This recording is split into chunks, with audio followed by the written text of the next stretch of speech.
A lot of people have been asking for bubble tip anemones, rainbow. These ones that I'm filming right now, freaking gorgeous. Green base, green by the oral disc, it's green, and then all the way to the tentacles you got a bubble, characteristic bubble of the bubble tip anemones, which is nice red and pink. It's under pretty much white light. What you're seeing right now is gorgeous, and once it goes under blue, I gotta film again, and it's phenomenal also. So how to take care of bubble tip anemones? Now, like any anemones, you want to make sure the base is not damaged or cut, and you see those little filaments which are called mesenteric filaments. So you don't want to see that on your anemone. These ones I have them in a basket, so it's easy to peel off, but if they're attached to the rock, might as well buy the rock also, because it will be a lot easier. If you ever want to get an anemone out of the rock, I guess that will be another video, but you can get the rock out of the water and just have the anemone a little bit underwater and the foot outside of the water, and then she will just by itself will fall off of the rock. So you can have like a bucket filled up almost all the way up, and then they will peel off. These anemones, clowns like them, clowns will host them. They don't get really that big like the magnificas, which are huge. Magnificas have this base and then they get about this size. These ones, base is like this, and then about this size, usually tentacle extension. Anemones. So clownfish can host them. If they are wild, they will go right away. If they're not wild, it will take them a while. They might go right away, they might take months, or they will never go. You might want to scare them into the anemone, then stop chasing them with the net, so they eventually learn that's a safe spot. Then the instinct might kick in on the farm-raised clownfish. But besides that, they're gorgeous anemones, beautiful addition to the aquarium. It's like a beautiful coral. An anemone is basically a big polyp without the skeleton.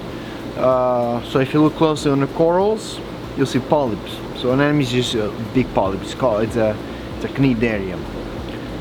So they do move around a little bit. The smaller the food, tendency to move a little bit more, but they're just trying to look for a best spot regarding flow and light for them.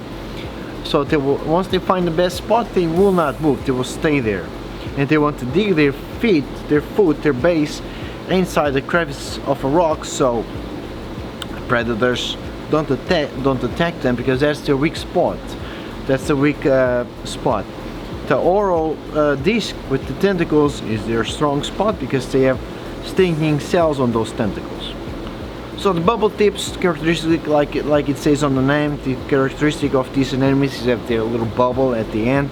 They can be green, they can be red, bright red, they can be red and green. Some of them have slight variations in between them, sometimes orange. So, but they're gorgeous anemones, and they can start propagating in your tank if conditions are right. Regarding conditions to keep these anemones, make sure the water chemistry is good. You know, keep the water chemistry coral ready. I don't want to say everything, but pH, ammonium nitrate, nitrate, phosphate, calcium, alkalinity, temperature, you gotta test all that to make sure everything is alright. Make sure the phosphates and the nitrates are not high, they have to be low. Light intensity is gotta be adequate. Same thing with the flow, they want to be moving around. Flow brings them oxygen, and flow takes out waste from their tissue. Placement, put them where you want them, and then they'll find their own spot, but don't shove them into rocks or something like that, and then you risk cutting them, because they're pretty much bags with water. Like chunks of fish, that kind of stuff. You can also squeeze some brine shrimp into their oral disc, some mysis shrimp. No need to go crazy.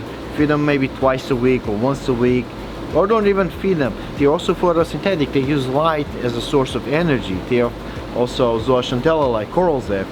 And if clowns are hosting them, clowns will usually bring food to them. So this symbiosis between the anemones and the clowns, the anemones protect the clownfish from predators, but because they will sting other fish. Clownfish, they tolerate, they are adapted. I got a few looking great, beautiful. So there's about 4 or 5. See you guys soon. Bye.